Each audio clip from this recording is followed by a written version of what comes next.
Hello and welcome back to the Real Estate Roundup podcast. I am super excited for today's episode because we're going to be talking a little bit about a topic that I think a lot of people have some reservations and some HOAs. concerns. Yeah, HOAs. So it's a topic that I think a lot of people are not necessarily have a good positive connotation with, but hopefully we can explain a little bit and help people understand HOAs and help people understand why HOAs are in place. So my name is Kobe Zinn. I'm your host. I am joined here by my co-hosts Tony Flores and Andres Martinez, both real estate professionals in the great state of Texas. How are you guys doing right now? Awesome. Awesome. We're dodging the storm or the hurricane. It's been kind of spotty this week, so been kind of fun, interesting. Staying Yeah. away from those shark bites, those shark attacks. This shark Been an attack. eventful week. It's been Yeah. an eventful week. Yeah, and it has been. So I live in Houston, Texas, and you guys are in San Antonio. So we got hit pretty hard on Monday earlier this week, and you guys are getting some storms here and there. I know in the past couple of days. So hopefully everybody's staying safe. If you guys are in Texas listening to this, but let's dig right on into our topic today, which is understanding HOAs. Right. So I know a lot of people have certain opinions about it, but hopefully we can shed some light on the truth about HOAs and really what they do. So really the first question I think people will have is, what are HOAs, right? Why are they in place? We live in, these suburban communities. We all have our own single family homes. Why would there need to be an HOA? So I think a lot of people have reservations about that. So hopefully we can address that first. So Tony, why don't you start us off and kind of explain your understanding of what is an HOA and why is it in place? Great, yeah. So we want to do this overview about HOAs because there's some misconceptions, some misunderstandings, and at the end of the day, different HOAs have different rules and different standards. So we just kind of wanted to have a discussion about them, things that we've experienced and things like that. So HOAs essentially are established really just to try to uphold standards across the neighborhood so that it's for the betterment of the neighborhood in general, right? So some of the things that the HOA would be concerned about would be people maintaining their property to fair or decent standards, not having people with overgrown lawns where other people are taking really good care of their property and other people are have overgrown lawns, things like that. If they notice potentially like a house is in disrepair, there might be stipulations that say, hey, you've got to have some sort of standard of repair so that the values of the houses across the neighborhood don't really deteriorate, and they can't bring down the value of the other houses in general. So if you see neighborhoods that have overgrown lawn or busted out windows or things like that, they're more than likely there's not going to be an HOA in that neighborhood. And and some HOAs have stronger rules and than others and stronger ways to enforce. We happen to be in Texas. The worst case scenario for an HOA having to go down the worst case scenario path would be they could foreclose on the house in Texas. That's not true for every state, but in Texas the HOA does have a right to foreclose if certain for different reasons. So that's worst case scenario, of course, and people don't want to do that. But yeah, they can be pretty scary. Yeah. So we'll get back to that statement you made about the ability for HOAs to foreclose on homes here in Texas, because I do have a follow up question for that, because I don't think a lot of people understand that that's a possibility. That's a pretty good recap of kind of what HOAs are, and really kind of the same question thrown over to you, Andres, which is what's the purpose of an HOA, right? Like what are they in place for? Why is it necessary for them to essentially be there for the community? So it's very important for a homeowner, or even like if you own a condo, to understand like the bylaws and the rules for your HOA. An HOA is usually established so they can keep the common areas. Like if you have a pool, who's going to maintain that pool? The HOA will take charge of that. If you have a common gym, they'll make sure that that's taken care of. They will also take care of the entrance. If you live in the gated community, HOAs can get a little bit have more responsibility because they have to maintain the sidewalks and the streets. Because once you become a gated community, the city is not responsible. The people in that specific gated community, which would be the HOA, would be responsible for the maintenance of the streets, any potholes, and just making sure that that street stays serviceable for the homeowners. Yeah. So, in the gated community, right? So these are all the different amenities that, a community has, right? Like pools or gyms even, right? So a lot of people have, like a community gym. So the HOAs are really responsible for maintaining these things. And that's where I think a lot of their effort goes into as well. As you mentioned, with a gated community, everything within that, right? The streets and the sidewalks are responsibilities of the HOA as well. So that's, really they're there to kind of, in my opinion, I think, to maintain a certain standard of living, right? You're paying for a certain standard of living when you go into a certain community and buy a house there, and you want to have some type of organization to help maintain that that's neutral, right? And that's kind of my opinion what an HOA is. So following up on what you mentioned, Tony, which is the ability for HOAs to actually foreclose on somebody's home. So what is the, I guess, what is the reason for that? Under what scenario would an HOA have the authority to foreclose on somebody's home, and how should people, avoid that happening? Yeah. So the most common reason for people being foreclosed on uh, through be, through the HOA would be because they're not paying their dues. Typically, you know, so when you have your pay your mortgage payment, a lot of things are escrowed. You have your taxes, your county taxes escrowed, right? You have, of course, your principal, your interest, and also your home insurance. So those four things typically are included in your homeowners in your mortgage payment. Now, the mortgage company really likes those to be escrowed because they want to make sure that the taxes are being paid and that there's insurance because that's covered. But it's not common that HOA dues would be covered or escrowed, right? So those are really, it's kind of an extra bill, and the main thing to do is just to keep up with those dues. When you purchase a house that's in an HOA, you will receive your HOA packet, which, and this is before closing, you'll receive an HOA packet which describes your responsibilities as a homeowner and the responsibilities of the HOA and what they're responsible for. It'll include the dues, and it'll include so it'll be either monthly dues, could be quarterly, could be yearly dues. And as long as as long as you receive those, as in Texas, of course, we have to provide that because that's part of the sale. When you're buying the house, but it's in an HOA, or it could be a condominium as well, townhome community as well. But you're purchasing the property, and you have to know, of course, just the same way as your survey and where your property lines are.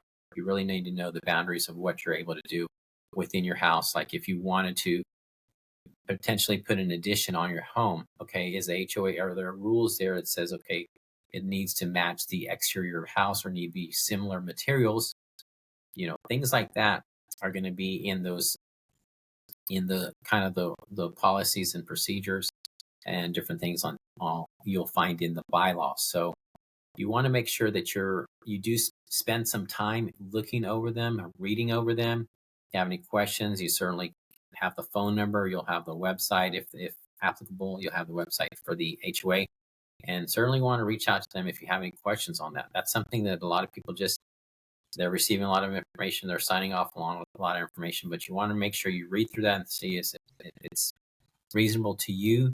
Then they'll be able to do that.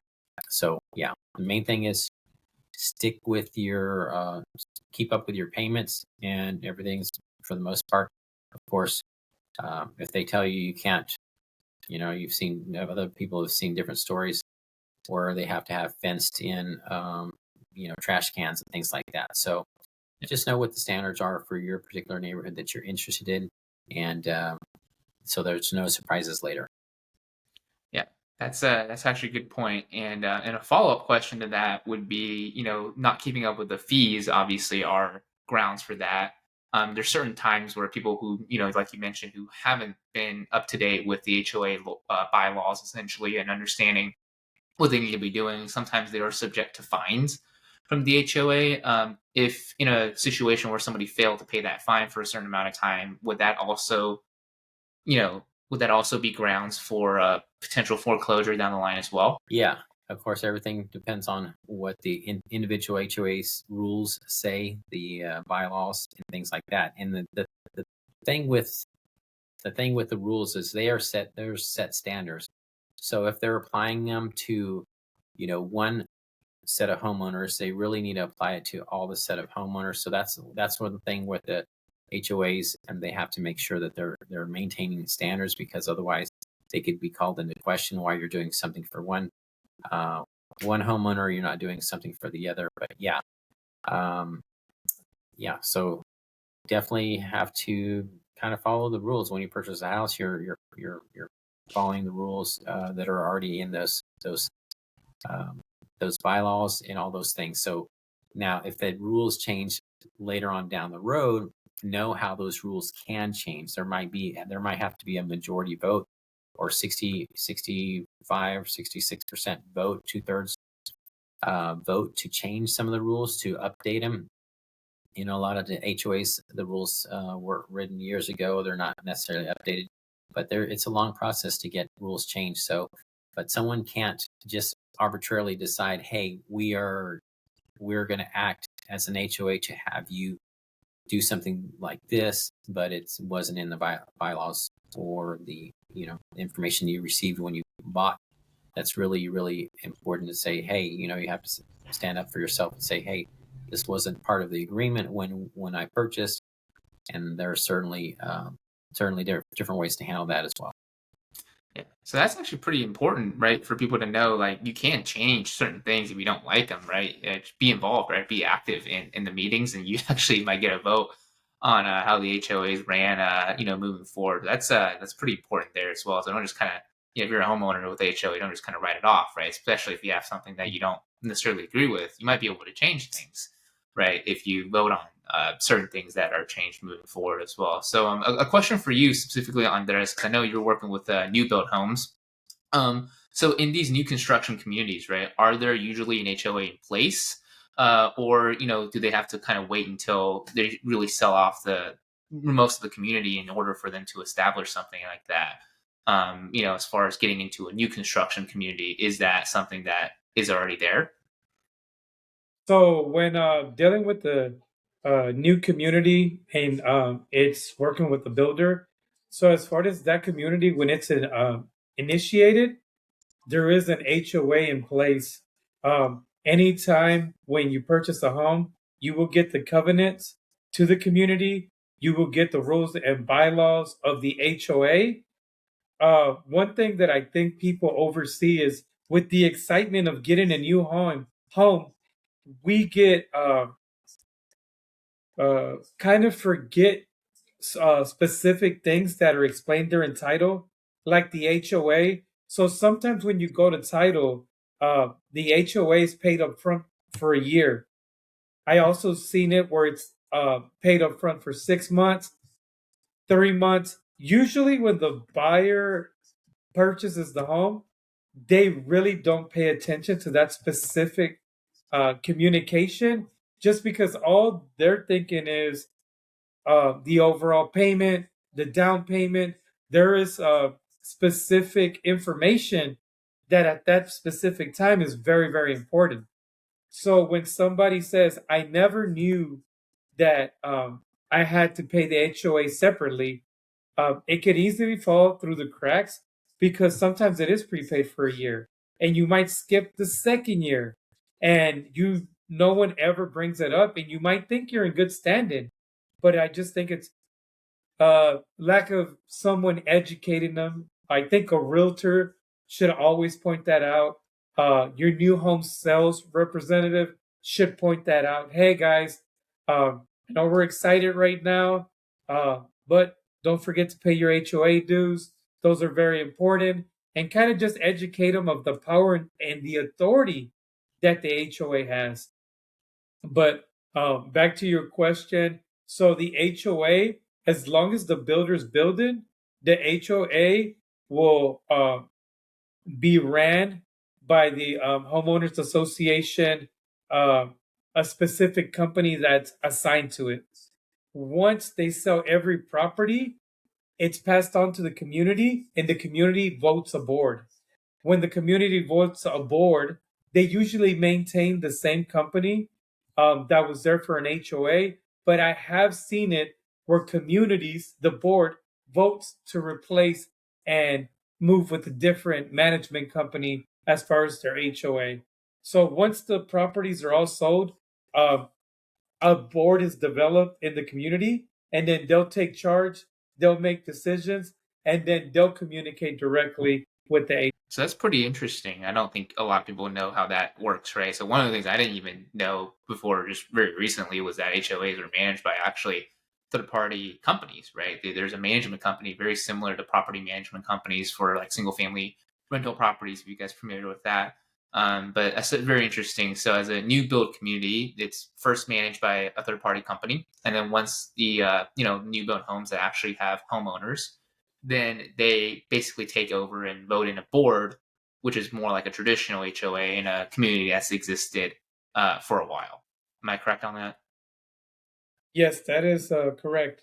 One thing where people also might run into an issue is if they change the third party company that's actually managing the HOA and it's voted by the board, um, just making sure you have that information. You could be sending your money to the wrong company, um, and therefore you think you're in good standings. And just being able to get that correct information would avoid problems in the long run. Yeah, that's a good tip right there as well. Making sure you're sending the money to the right place, right? Because you could be paying out the fees and not having it be recognized, which is not a good thing at all. So and speaking of fees, so there's a follow up question to that, which are a lot of people they pay their HOA fees, right? They do a good job of staying on top of things. They don't really know what that fee is for. People usually generally want to know when they pay for something, what are they paying for, right? So they could be, paying for, whatever amount of money of every month or every year for their HOA fees, and they see there's no improvement in the community, and they can be super confused by that. So, from what you guys know and your knowledge, what are these HOA fees? What are they usually paid to do, right? What are they using these fees for? Is it for community improvement? Is it for, you know, just making sure that there's something that's broken that gets fixed, or what are these fees for in the long run? And we'll start with you, Tony, and then we'll go to you on the rest for this one. Yeah. So really the HOA fees. So when you think about it, HOA fees go into a lot of it goes into if there's electricity on on the common areas. So they really are responsible for common areas or maintaining grass if there's any shrubbery. Um, HOA also where they put their money would be of course lawn maintenance, any common areas if there's upkeep, electricity, if there's a pool, community center, anything like that. Recently, my community, we had some mailboxes that had to be replaced, and that did not fall on the Postal Service. The Postal Service said that the HOA is responsible for the mailboxes, so the HOA had to pay for mailboxes to get replaced because there was damage to the mailboxes. There were someone was able to figure out a way to get it open. So those were replaced and updated with the newest types of locks and that kind of stuff. Other things would be any kind of community engagement things where the HOA is inviting everyone to, say, for instance, neighbors' night out or community meeting, like we want to do talk about any rules or any things that are upcoming, anything that's affecting the neighbor. The HOA board really it's really like it's a volunteer board. So they decide on where kind of some of those expenses are going to go. Obviously they have to act in the best interest of the community, and they just decide on how that's going to be maintained. If there's signs that are broken, or some flower beds, or the irrigation things that break down, those things have to be maintained from through the HOA fund. So that's kind of essentially kind of an overview. And then there, of course, when you go into other communities like condominiums, now there's other fees as well. I don't want to take up all the time, but that us can probably speak on other No, types. as condominiums, I know some condominiums do like the roof. They cut the common areas, even the grass. Uh, so they do incur other fees. I was going to ask you, Tony. Does your HOA give a breakdown to your community?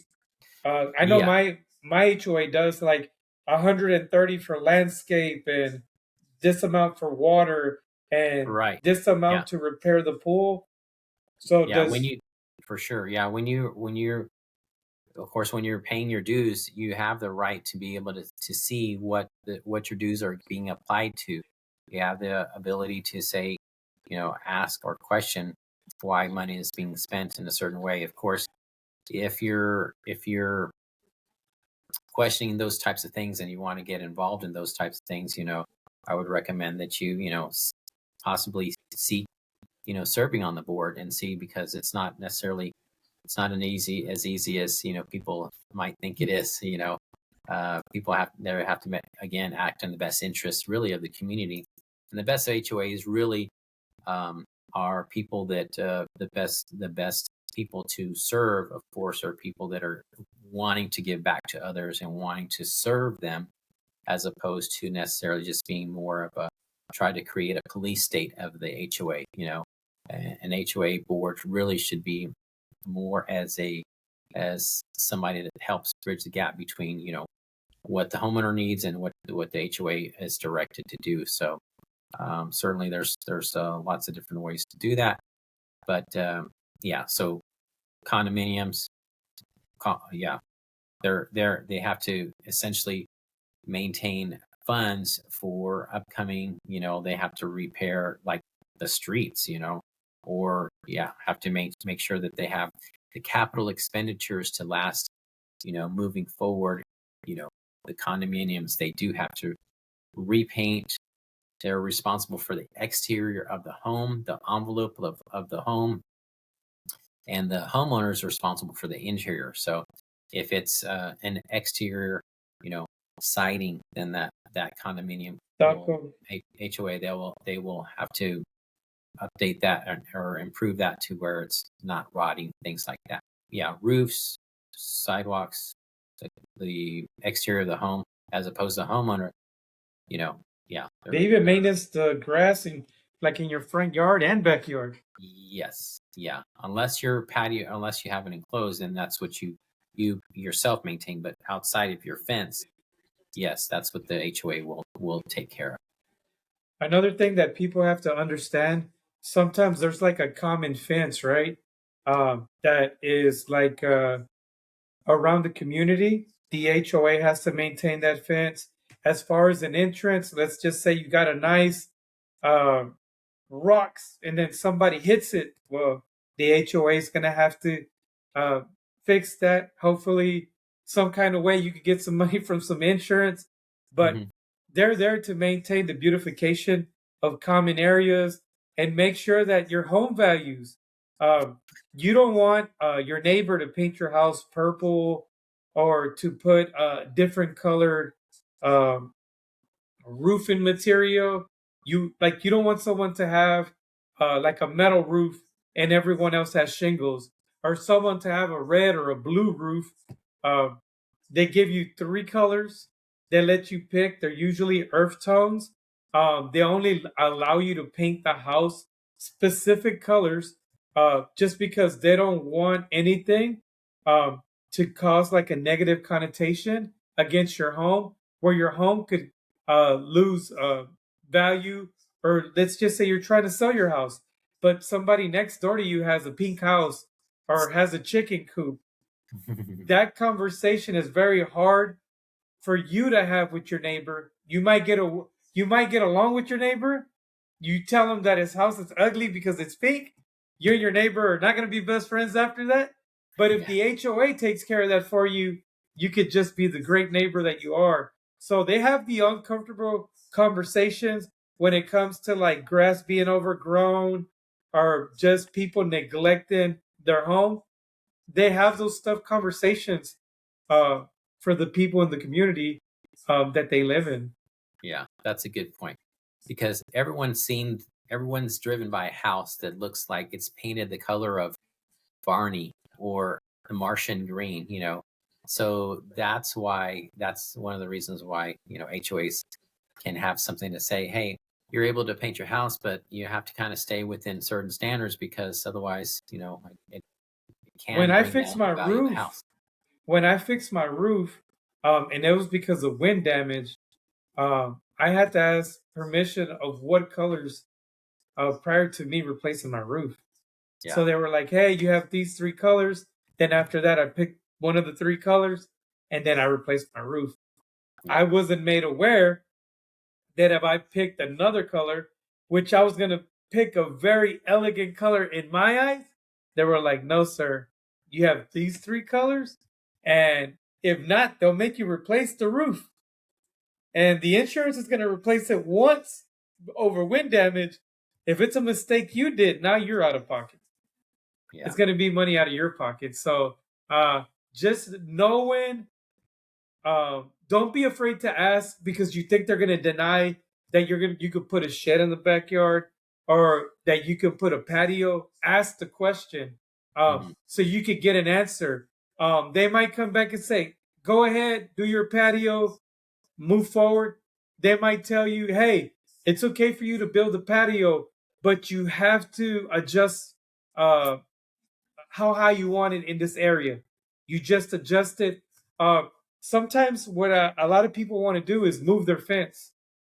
And if you're in a corner lot and you have that huge lot, you want to maximize your backyard, right? But what people don't understand is there's a sight line.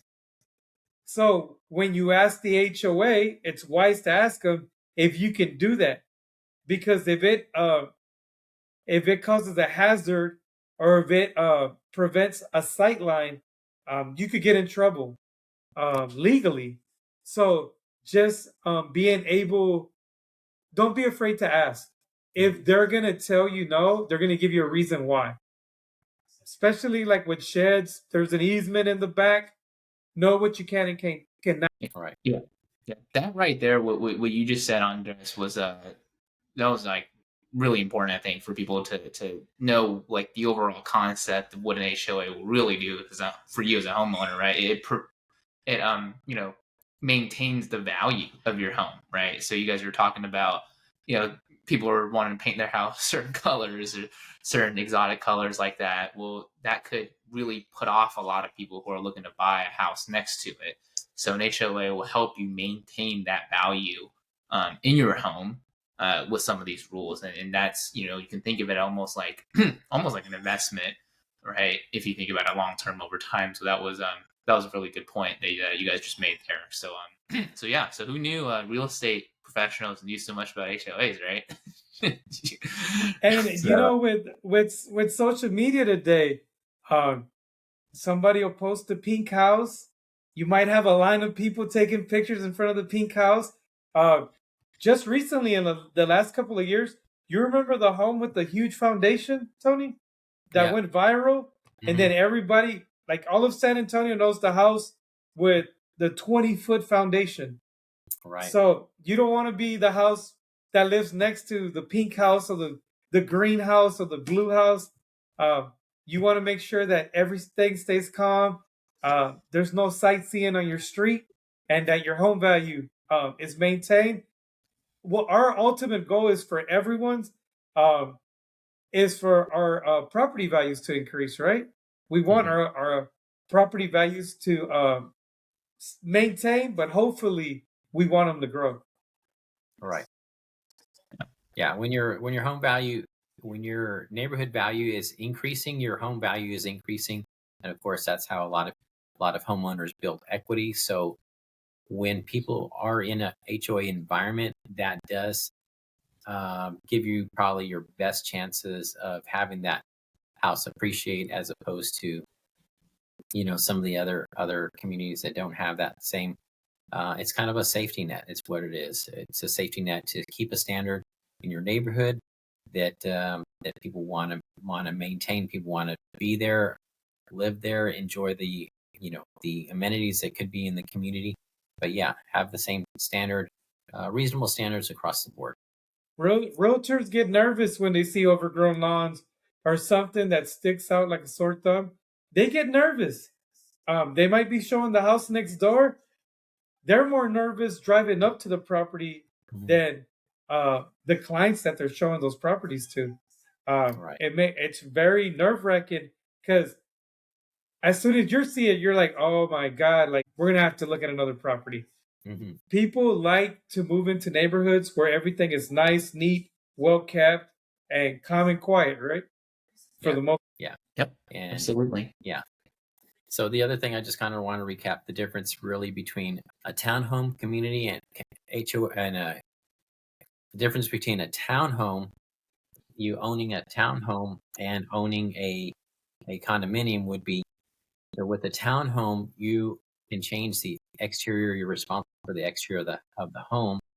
That's a roof, that's the siding, that's the painting, all that kind of stuff.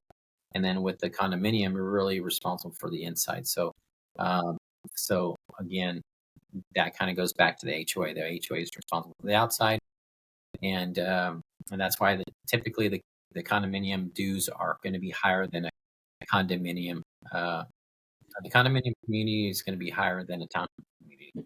And when are those dues due? More expenses going to be expected. And Tony, when are those dues due compared to if you move into a new home or an existing home? Like as far as dues for condominiums and townhomes compared to when you have your own single family home. Yeah. So typically, so I've seen condominiums that were built in the 80s and that don't have anything really of relevance to speak of, that are in the San Antonio area, having over $350 worth of monthly dues. And and it's surprising. Like, I don't know what they're doing with that money, but I don't see it being spent on something that's visually appealing. So you just got to be careful, be aware. And of course, there's certain, the condominiums can't just automatically just continually increase the their dues without having some sort of standards in there as well. Like, I know ours can't increase the dues more than 10% per year. So, but over time, if it's increased 10%, 10%, 10%, then it can grow pretty fast. So just be aware of what your community, your HOA rules have in place. So a condominium and a townhome, they usually have their dues every month, right? Yes, monthly. Yes. And then as far as for like a single family home, it might be every quarter, and some people do it once a year, or you might have both options, whichever one fits best for you. Correct? Yeah. So that's it's a pretty good breakdown of HOAs, and I think I definitely learned a lot just personally, and I think everybody who's tuning in till the end did as well. It's not as boring as people think, right? HOAs is a topic that it's not as bad as people think, right? They help you preserve your home values. If you live in a condo, like you guys were talking about, they do a lot more, right? With their fees, and they have to maintain a lot more, especially if you have like really nice amenities. And there's a lot of condominiums that I know, there's some pretty good amenities, along with that as well. So they're there for a reason, and hopefully we educated and really kind of explained the reasons why HOAs exist, and why you probably should be a little bit nicer to the people who manage the HOAs as well, if you haven't been in the past. But I think that about wraps it up, guys. Unless was there anything that you guys wanted to add, or anything else that we haven't covered yet, or? Just read the bylaws and get educated on your HOA, the rules, and when you got to send that payment. That's right. Just be consistent with it. Yeah, and we're going to be talking about solar panels coming up as well, so get ready for that one. We're looking forward to having a healthy discussion about solar panels and how they affect your home and value and benefits and some things you got to watch out for. Yep. Yeah, I'm very excited about that. So Yeah, that's a good one. be on the lookout for our next episode about solar panels and whether or not it's a good investment. So stay tuned for that. But other than that, hey, appreciate you guys being here despite it's storming over there in San Antonio. I know it's difficult for us to just try to get on with this week, everything going on, the power's going out everywhere. But appreciate you guys. Appreciate you guys for tuning in.